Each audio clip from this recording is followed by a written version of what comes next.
but crap happens. So I don't know that you're going to be able to, I had one of my children, her father was a drug addict. I don't want any money from him because now he's got to partake in the parenting of that kid. I can do a better job. He's unreliable, he's unresponsible, and was he a drug addict when I got pregnant by him? Yes. Yeah. But I took responsibility for it, and I don't know these women who you're talking about.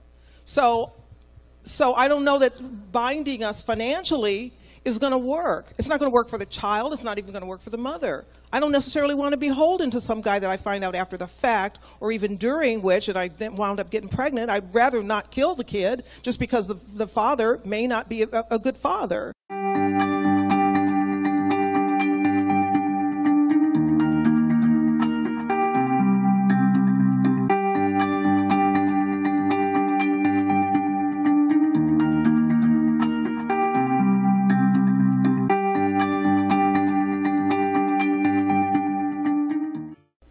Okay, so we all got to know what an awful person Sonja Schmidt is in the last session, so I'm not really going to elaborate it other than to say she's even worse than I had been led to believe. We all also know Tommy from his offensive keynote address, but if you need reminding that he is probably, what he's really like, I have to say, is probably the worst person you will have the displeasure of meeting at this conference. Brian Martinez, he's the third runner-up for bad people who should feel bad. He is a producer and occasional host of Honey Badger Radio, an organization owned and operated by known miscreant and possible illegal immigrant Allison Tiemann. In his role as chief toxically masculine male officer at the organization, he has sneakily hidden his male supremacist agenda by concealing it under a veneer of congenial affability and interviewing individuals of a number of perspectives without even screaming at them. Brian, we're all on to you, and you're not fooling anyone. We know exactly what all three of these people are up to. And so our topic right now is, how does the current cultural narrative fail men and boys of color? That is really what we want to talk about. And so I want to get Tommy to start off and just do a 5-minute, train of thought, I guess. And tell me, how do you think our culture is really doing a disservice to men and particularly boys of color? Because it's telling them, in my opinion, that they are not the masters of their own destination. That it's someone else that's going to be able to captain their ship. That they must look for everything else outside of them to blame everything that happens in their world.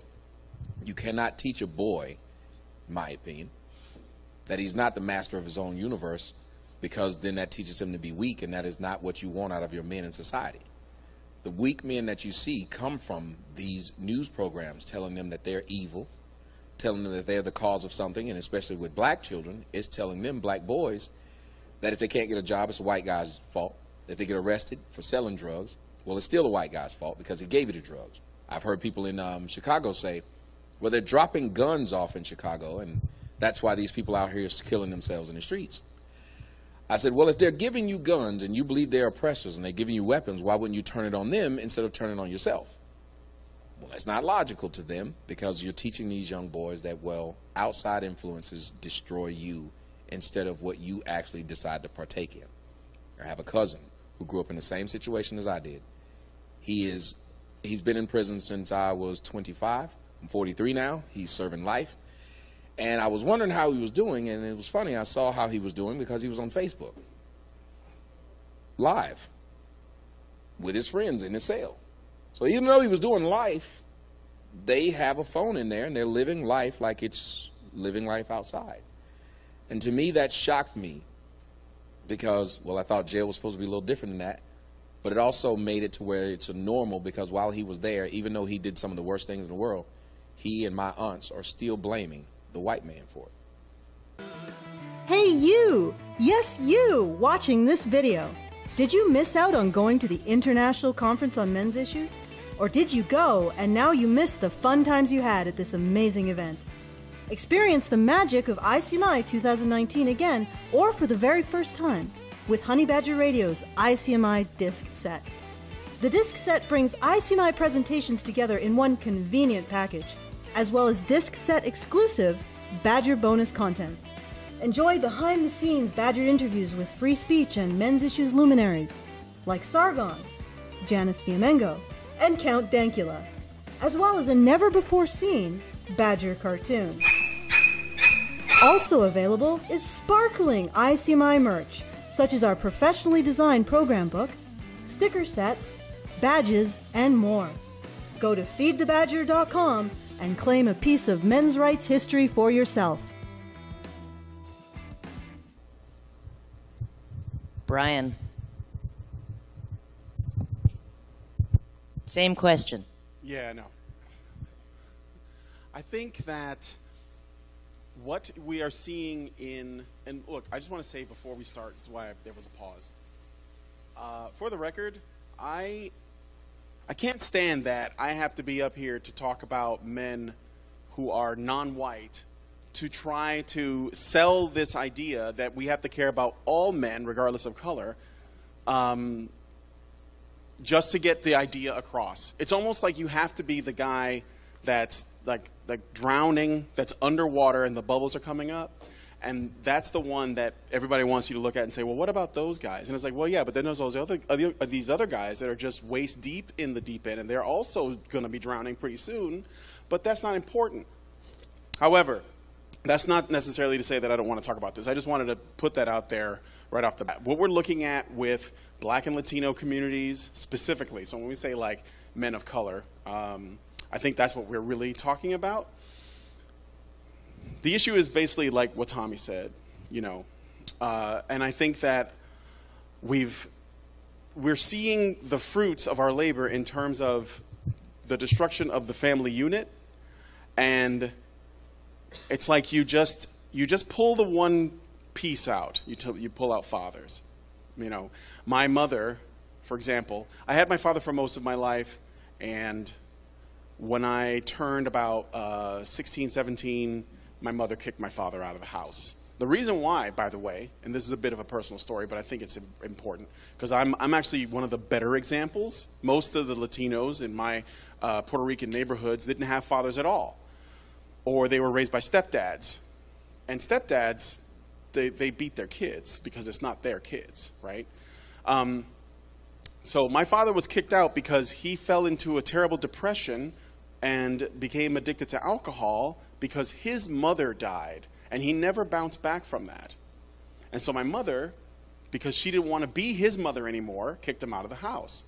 And I was old enough that I was able to, you know, finish high school and go to college, but my younger brothers, especially my youngest, who didn't have my father for most of his life, he is a complete train wreck. Like, if you knew the kind of stuff that he had done, and you knew he was my brother, and you know who I am, you would say, how are you guys related, right? So my father's absence had an impact on my brother, despite the fact that he was someone who lived with us for most of, well, much of my developing years. So what has allowed that to be the case are the narratives surrounding masculinity, but more than that, the narratives surrounding race as well. So I'll give you an example of what I mean. One of the things that I think that makes this panel really interesting is that whenever we've done these conferences, or we've had people from the mainstream media or feminist types that actually want to talk to us or discuss the men's rights movement and what their goals are, I've noticed that a lot of them say, well, why don't you guys, I've noticed that there's a lot of white people in the audience, or a lot of white men that are attending these conferences. Why aren't you dealing with the problems facing men and boys of color? And the idea, it sounds like they're saying, well, I think you guys might be racist, and maybe you should be like a little bit more inclusive in your rhetoric or whatever. But what's really happening is they're saying, you're not doing men's rights correctly because you're ignoring Hispanic men and black boys and Hispanic boys, right? But when you look at what they have done as far as solutions go, it's only served to drive men further away because it blames them. And then when those boys are raised by single mothers most of the time, and our Latino community is almost as bad as you guys. And I'm sorry if I'm going over time. I'm just going to finish this. There's no time limit on this. Oh, there's no time? I thought it was like 5 minutes. Well, it was just a guidance. It wasn't, okay. A mandate. Well, look at it this way, and then I'm going to end on this, okay? You create a situation, a culture in which a boy living in black neighborhoods and Hispanic neighborhoods grows up around with a single mom in the home. And then he goes on to, as early as possible, he goes into daycare, which is publicly funded in the hood, right? So that the single mom can go do her job, right? So, and he goes to this daycare center, and who is he surrounded by? More women. And these women get a feminist education, because if you go and get an education, then you get a feminist education. So they already go in with a preconceived notion on how to raise boys, which is effectively what they're doing. And then those boys go into public schools, and the public schools are also about 85% feminist, right? And those are also mostly women. And then those kids go into high school, and the same thing happens. And the whole time, the education isn't even constructed with boys' way of learning in mind, because the whole thing is built on the premise that girls learn this way, and boys have to learn the way that girls learn. So boys are raised with not only no fathers, but no men. No men that guide them, that they can see as role models, that they can learn from.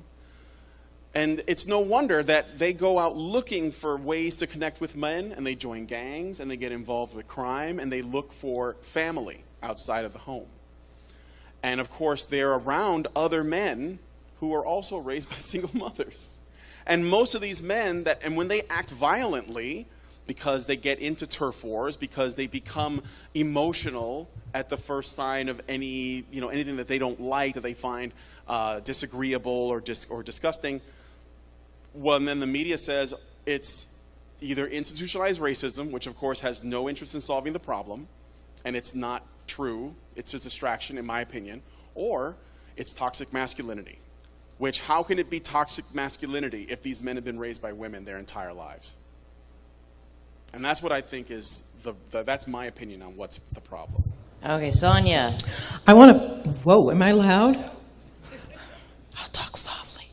I want to piggyback on something you said, because I do believe that the majority of black men, and you're saying the Latinos are approaching that number as well. The number is also rising in white population as well. So we are inclusive. We're talking about a problem about boys. And from an early age, not just being raised by women, but being raised by women who are highly stressed because now they have to take care of the family on their own. They're highly unloved because they don't have a man that values them. Their child, their boy child, many times looks like that man who they resent. So they're not giving that child the love and letting that child know that he is valued when he is even a baby. I was a single mom. I told you that in my last speech. The last thing I ever wanted my kids to be is a single parent. Well, my daughter, she was in her 30s. She was a dancer all over the world, and all of her friends had children and family and married. So this was her last-ditch effort to have a family. Her grandparents had died while she was on the road, and she had a child, but she had a child by a guy who was a terrible father. So now I've gone full circle. I'm helping her raise this child. So there's two of us, now two women raising this boy child. I had two daughters. I was raised with my sister. I don't know anything about raising a boy. And when that kid wakes up, it is like Christmas morning. Every time he walks into the room, I am so happy to see him. I just can't. He may not even be all that cute, but to me, he is adorable. I wasn't raised with that, and I don't think a lot of these boys who are raised by single mothers who are exhausted and angry and resentful are getting that sort of, it's Christmas morning, Jamal is up, you know? So I think that that is definitely one problem. There was another one that came to mind, but I honestly think that, with shame. I was talking to a couple people earlier. I think that, listen, there ain't nothing wrong with a little bit of shame in society. When my sister had a child, and this was way back when, I was probably, 12 when she had her kids. So this was a long time ago. There was a huge stigma when she got pregnant out of wedlock. I mean, my mother, well, I told you about my mother, but my sister couldn't go outside of the house, didn't want to tell neighbors. It was a big deal that she was pregnant out of wedlock. I'm 6.5, 7 years younger than my sister, and several years later, I pop up, I'm pregnant out of wedlock. Nobody blinks an eye. It's like no thing whatsoever. 3.5 years later, I'm pregnant again. Different daddy. They throw me a baby shower. So I don't have a problem with going back to the days where, we shame women. It is not, and I don't, shame is the word I'm going to use, but there should be some sort of moral stigma to just bringing a life into this world without being able to provide for it emotionally and financially, as well as with men. When we start saying to men of color and of non-color, I don't even get this of color thing, because black ain't really a color when you study color, and neither is white. But when you start saying that men should be responsible for their offspring, and it's not cool if you don't, then maybe we can make some changes in how often it happens, because now it is no thing for people to have babies and be able to walk away from them, which prevents them from having love. And basic psychology says that women, that children, males and females who are raised in fatherless homes, they're already set up for failure educationally and emotionally. So I am all about the public shaming thing. Super, totally about public shaming. Okay, so what do all of you? I think I know what Brian thinks about financial or abortion or paper abortion, or what is, I guess, probably more politely stated as legal paternal surrender. But I do want to get Tommy's and Sonja's views on, whether you're in favor of a man being able to sort of sign away his rights and his responsibilities after a pregnancy has happened, whether you think that's a just thing just on its face, but also what the impacts you think might come out of that. So, Tommy first. Yeah. Well, I am in favor of it, because I talked about that when I was talking earlier, that if women are allowed to be able to decide if they want to be it's ridiculous that we have women where they can decide whether they want to be parents or not, or mothers or not, but men can't. It's ridiculous that a woman can take a morning after pill, but a man can't make her. She can take any 31 flavors of birth control. She got more than Baskin Robbins. She's like 33. Not only that, she can go up to, with the leftists, probably like 8, 9 months, maybe like 3 years to get an abortion. You can get them in one of their daycare now. But they can do that. And thank you, I got a fan on it. But women have everything they can do. And then even after they have the child, they can drop the baby off at the fire department, at the hospital, at the gas station, at the club. Belly no change? Yeah. I mean, if you can't go to Belly no change, then where the hell can you go?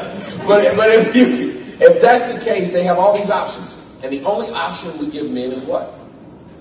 Pay up. Yeah. Pay or jail. Yeah, and then we tell them, well, you should have wore a condom, or you shouldn't have had sex. Yeah, you should have kept your legs together.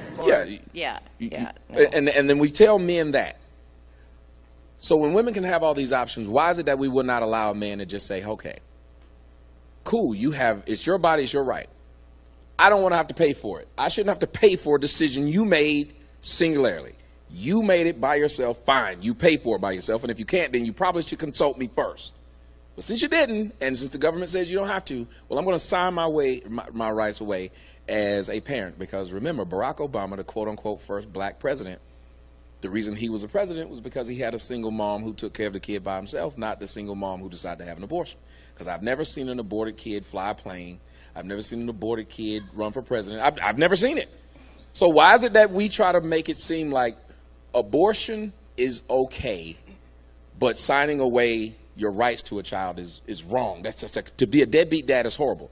But guess who we never call deadbeat moms?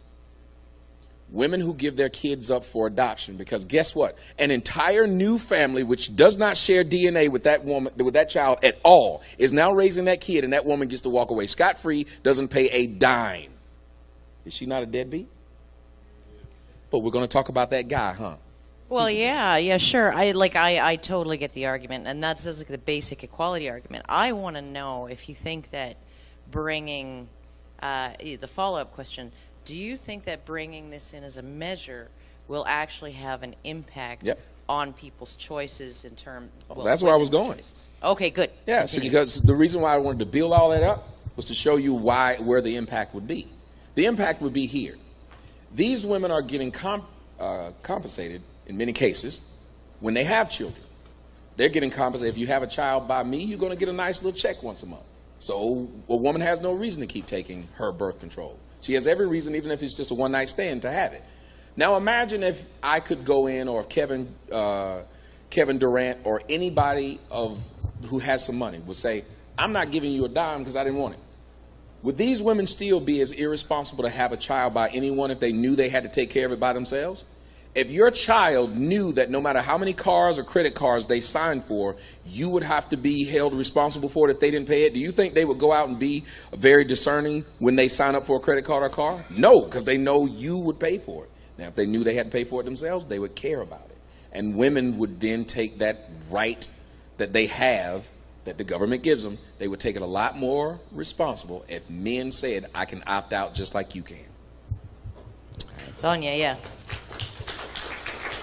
I know that we're talking about equality and men's rights and women's rights and all that, but I guess because I'm the chick up here, I'm going to keep going back to the kid. And we're not talking about the outcome of the kid. I never heard of this option. I think my sister wanted to have her baby's father sign, just in case he became famous, because he wanted to be a ball player, and she didn't want the dad to get stake any claim because he hasn't been responsible. I get it in that case. I would probably rather see this sort of like a prenup. So before you get any, everybody sign, and if you don't sign it, then you must protect the kid financially. I don't think that that's going to happen, but to do it after the fact seems incredibly cruel to the kid. And it's, once again, the kid just winds up feeling and actually being unwanted, and people fighting over who's got to take care of this thing when both people were responsible. So I think before you ever get in that position, just think, if you had to sign away your right to not take care of this kid before you all have sex, you might think twice about having sex. We might, again, I have to go back to the public shaming. In the day, if you got pregnant, you got married. So I think if there was something in place that said people have to be responsible for their actions, and it was well, you know, it was society felt that way in general, I think we wouldn't have to quibble over, you know, did the woman do it on purpose or not? And I will take the check that you get from welfare. I was a welfare mom, and what happened is I saw the daycare centers that my kids would have to go to. I had a high school education. I saw the daycare that my kid would have to go to, and I said, no, I'll just stay home and I'll raise the kid myself. And I had just as much ability as I do now. I wasn't a TV producer at the time, but I could have been had I not had children. So I opted to stay home, be a stay-at-home parent, take the loss, and live in the ghetto and raise the kid myself. I didn't look to the father to do it. I didn't do it. But I just think that the daycare, I saw what they would have to go to on a daily basis for me to earn a little bit of money with a high school education, and I wasn't putting my kid through it. I do think that there's another part of the shame message that I keep bringing up, is you should not be able to stay on welfare forever. When I was on welfare, it was very embarrassing. In fact, you had to give your booklet, your food stamp booklet, over to the cashier. She took the amount of money out of it and handed the booklet back to you. Now they have an EBT card that looks just like my credit card that I worked so hard to get a $7.95 credit rating for. So there's no shame in not being productive anymore. And I think when we go back to those places, I think we're going to have better outcome for the children, because I think that that's ultimately what we're talking about is children, and in particular here, male children. Okay, Brian, you want to add something or respond? Well, yeah, no, I could. I think ultimately what we're talking about is, again, it goes back to female responsibility, which is something that we are, in this current climate, we want to completely absolve women of. And it's sad because it's unfortunate for women. It hurts them because women want, I think, whether they know it or not, they want opportunities to earn our respect. And if you basically just give them whatever they ask for, you treat them like children, and while it makes them happy in the moment, it's not good in the long run, and that's how it harms children. But going to your point, I think that the only way that we will actually get to a point where we're actually re-examining the current structure of how we handle a woman's right to choose whether or not abortion is right, whether or not men should be forced to pay child support, whatever. The only way we're actually going to get to a point where we're actually re-examining that is if women get impacted negatively. And the only way that's going to happen is if we actually give men the ability to paternally pull out. And then, I promise you, that will change the conversation. Think of it like this.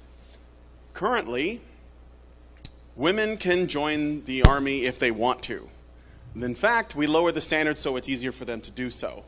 Because women want to be in the military. There are some women that want to be in the military, and feminist activist types, they think that that's a heroic thing, and then women are, can be just as badass as men, and it's look at how romantic it is to see a woman in the military and all that. Men don't get to choose that. We have to register for the draft, right? Now, there are men that choose to join the military, but every man under the law has to register for the draft, so he could potentially be drafted or conscripted into the military. So one of these things is not like the other. Recently, there have been, and Mark Angelucci, I don't know if you're in the audience, but shout out to Mark. He changed the conversation around that, and basically it was, for the most part, declared unconstitutional, right? The lawsuit was allowed to move forward. Yeah, and which basically said women are going to have to be yeah. included in the draft. Now, what has this done? It's actually started a conversation about whether or not the draft should be a thing at all. So the only time we start thinking about whether or not we should take something out that is legitimately making two different classes of people, right? Because men are only allowed to vote if they are basically saying, by signing that paper, you can use my body in whatever way you want when the time comes, versus women just get the vote because vagina. They just get it, right? Because 18. Because 18 and vagina. Right. So now we're starting to talk, well, wait a minute. Well, maybe the draft is not a really good idea now that women are getting drafted. So if you want to talk about the issues dealing with whether or not, around abortion and raising a child and, child support and whether these systems are right or not, you're going to have to start including the paternity, the ability for men to basically financially abort and saying, you know what, I don't want to raise that kid. And all of a sudden, there's going to be a conversation about, you know what, maybe I shouldn't, I should start taking more birth control. Maybe I should start using condoms more regularly. And if you actually get to the point where the government is also going to say, well, I don't think we're going to be able to support you for that third child or whatever it is that they decide to do, you will see change in behavior, because it goes back to something that I think Thomas Sowell said this. He says, if you incentivize bad behavior financially, you create more bad behavior. So that's the only way you can counter it. So I think that's the reason why I think it'd be a good idea. Yeah, I tend to agree that, and again, there's all kinds of collateral damage when you're trying to make these kinds of changes, but I think that the overall changes would be positive. So, Tommy, you wanted to add something? Yeah, I wanted to follow up because it's just funny when I hear, it's not all. When I hear women talk about responsibility, and in the process of them talking about responsibility, they'll be saying how irresponsible they are. They'll be like, well, this guy needs to pay his child support because it's, because he needs to be responsible, and that's why I was on welfare. Well, hold on a minute. How responsible were you when you were getting money from somewhere else? How cool is that you can call a man irresponsible because he's not giving you a check while you're getting a check from the government, the other people who were responsible? You ever notice that these women who have all these kids by all these men, you never hear them say, well, my first baby daddy was a doctor.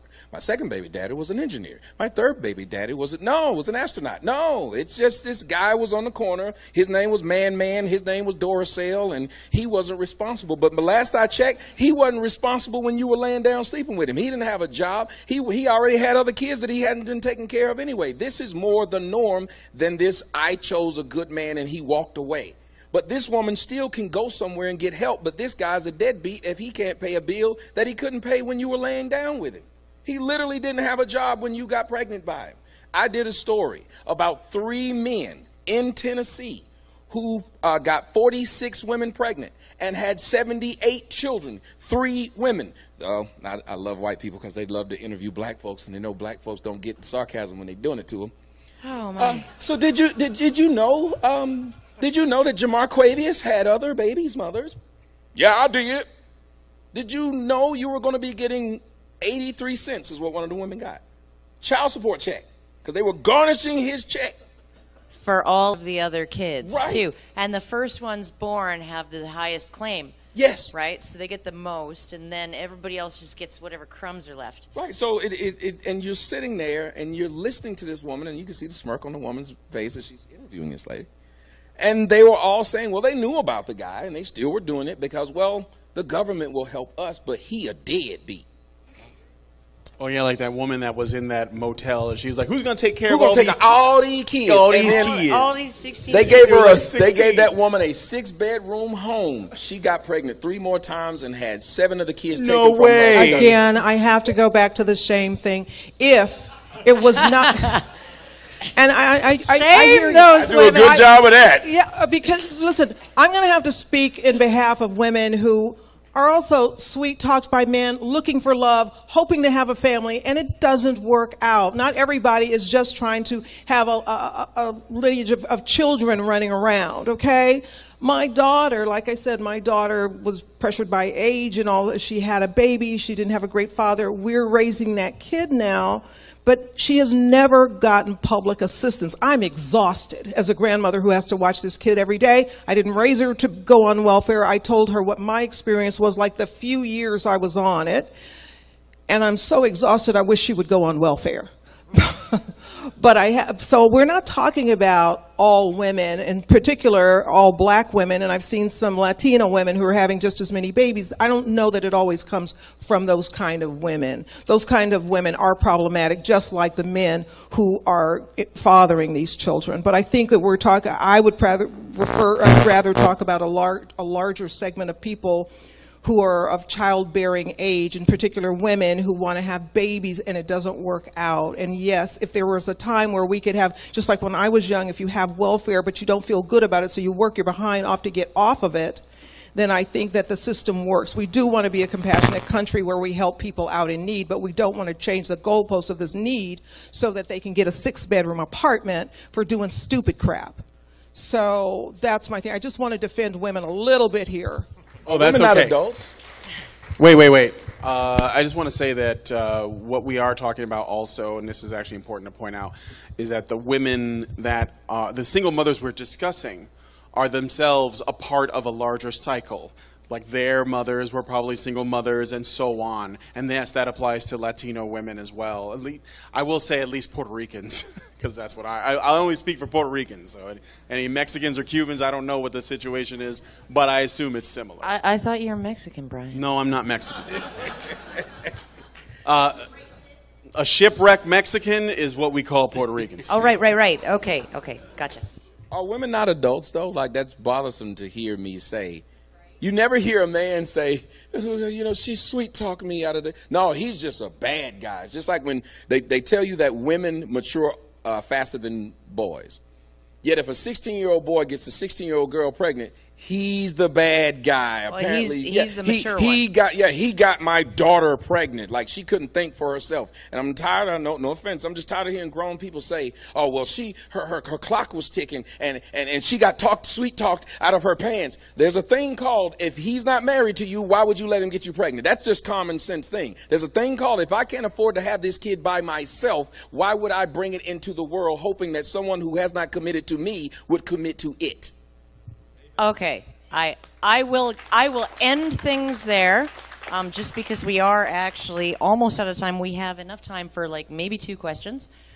So Starting to get uncomfortable in the middle here. Oh, Hannah. I have to ask one thing. Okay, it better be short because we might be able to fit more people in. Can we stop Okay. saying men get women pregnant? I'm going to ask the whole damn Okay. Go ahead. Go ahead. Ah, my turn. Okay.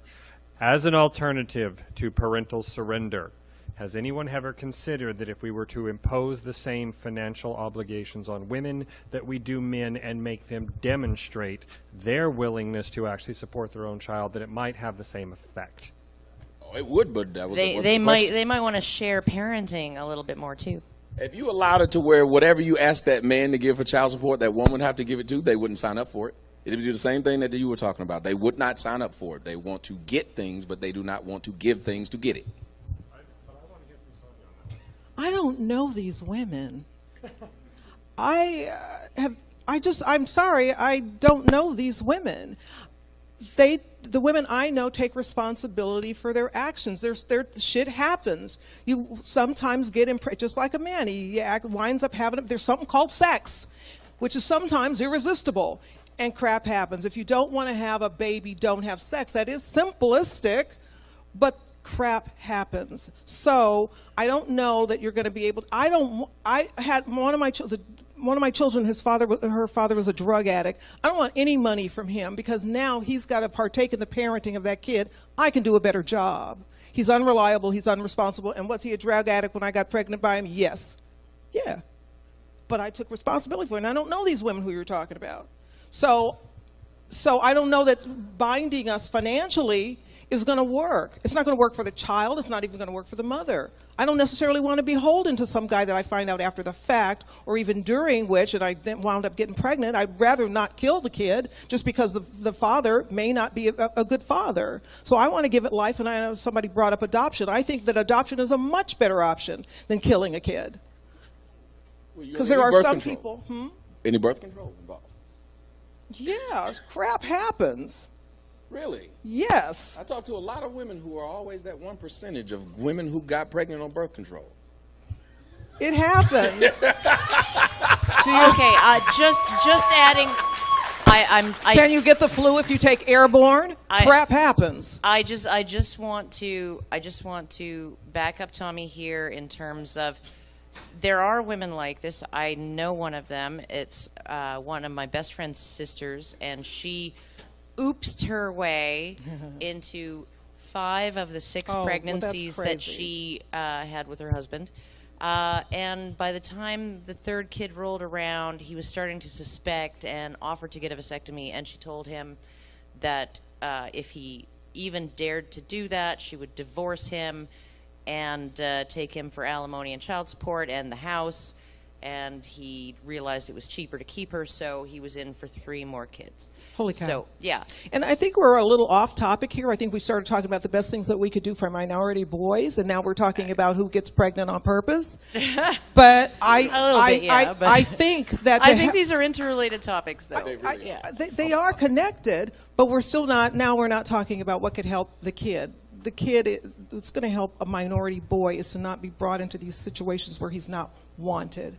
I would rather see him in adopted families, or there's other options. Adoption is a good idea. Yeah, I would rather see a prenup, like a prenup, but a sex nup, before you ever do it, that both people know that they're going to be responsible. You certainly would look at that person differently and go, do I really want to be beholden to this person for 16, 18 years? But the way the system is set up now, it is messed up.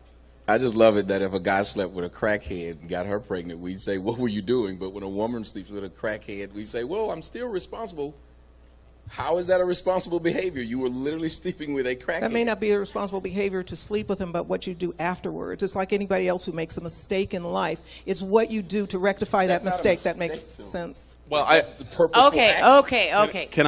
Can I just Yeah, smooth it over, Brian. The issue with that we're talking about. And why are we talking about black people like they all crackheads? They're not. Okay. Well, So the issue that I think we're ultimately talking about is not about. It's irrelevant how frequently it may happen. I think that the most important thing, it's just like a divorce that goes wrong where the woman decides to initiate the divorce and tell a bunch of lies about her husband so that she can get full custody and get as much out of him as possible and lawyers up behind his back or whatever. It's not important how frequently that happens. It's important that the system supports the bad behavior when it happens. Yes. If the system didn't exist, it wouldn't matter anyway, right? I think that bad behavior will correct itself. So on the one, I think that there's nobody that's wrong here at the end of the day. We know what Tommy's saying, that really happens. And what Sonja's suggesting, culturally, the shame culture thing, that's a really good idea. So, but we need systemic changes. Shame culture. And we need cultural changes that support that. But I think you need the cultural stuff first. Because you can't change the laws until the people believe that this is the way things need to be, right? If women are victims, then you're not going to change the system. Yeah, so what we're talking about, it doesn't matter how often it happens. The point is the system supports it. Okay, Fred, you are the last person, and you have 15 seconds. I'd like you to comment on the Black Lives Matter movement and how I got some words for that.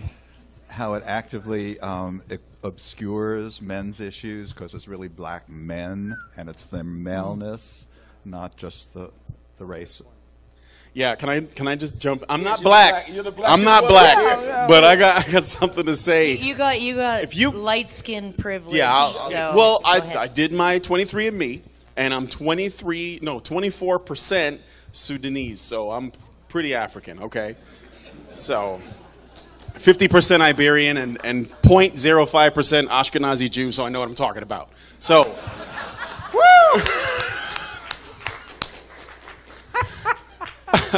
Okay, anyway.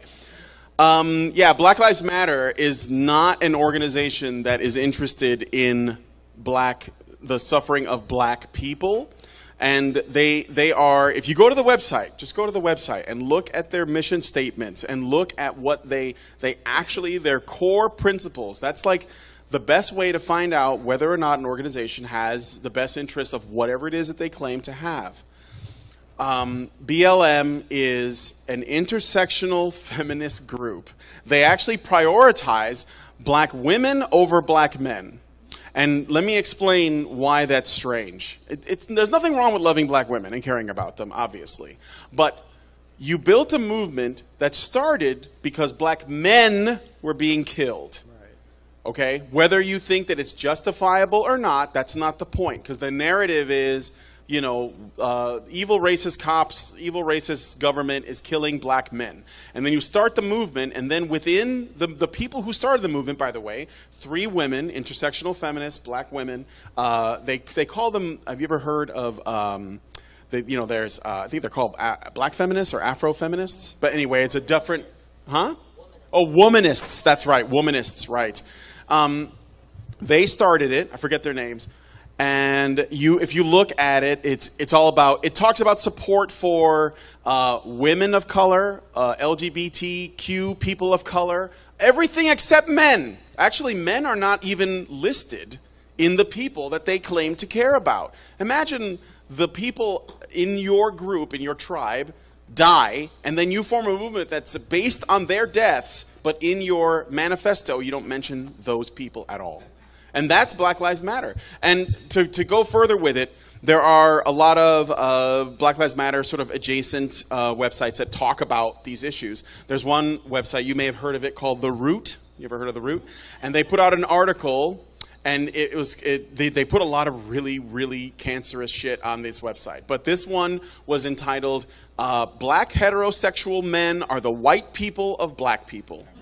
So that means that the men who are dying, that are being killed, that start the movements, are also the most oppressed, the biggest oppressors of the people within that subculture, within that racial group, you could say. And the most privileged. And the most privileged. And this is actually the reason why I don't like talking about men's issues from a race perspective, because feminists always say, why don't you talk about black men, or why don't you talk about Hispanic men? And I'm like, because the most important group is men, and I can put it to you this way. If you want people to pay attention to men's issues, you may have to point them at men that look like us and that are suffering in order for people to even start to give a shit about men that look like you. And why is that necessary? If we stopped, look at it like this too. Take the data. So there's all this statistical data about the survivability of brown men and black men, but they don't describe them as brown or black men. They just say blacks, which includes women for some reason, even though women are far less likely to be victims of violent crime, whether they're black or not. And they say this is a racial problem. But if you took that same data and you just looked at men, no matter what the race is, no matter what the color is, no matter what their ethnicity or their culture, and you lumped all of that data together, then you'd really have something to talk about. But that might be the reason why they don't want to talk about it. I just quickly want to say that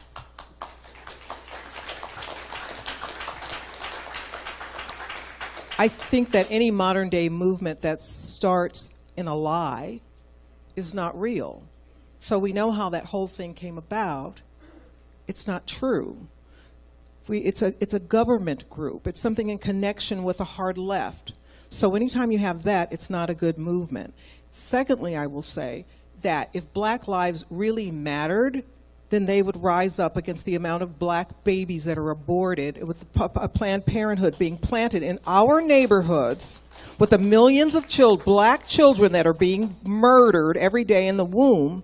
If black lives really mattered, then this hypocritical, lying government group would actually speak truth about that. Okay, do you have any final words, Tommy? Because we got to close up shop here. If you can say something in under 2 minutes, we're gonna go. If Black Lives really mattered, all the shooting that's going on in Chicago, those Black Lives Matter people would come out and they'd say something about that, because the blacks are taking their own lives, and there's no problem, there's no protest, there's no anything, because you can start right there with what you're doing to yourself before you say what a cop does, because you're a lot more likely to get shot by another black person than a cop or a racist white person or somebody doing that. If we were having that discussion, then I believe in it. I love what you said, because I love what both of you guys said, because these things are where we all can say, hey, why don't we talk about some statistics? Why don't we talk about some practical measures and things that are going on, instead of having George Soros tell us what we should give a crap about? Oh, he pulled the Soros card. Yeah, it's easy to blame somebody else for your problems. And just to let you all know, the black helicopters are coming. I'm out of here. Let's go get a drink. Thank you to our panelists, and thank you to you all.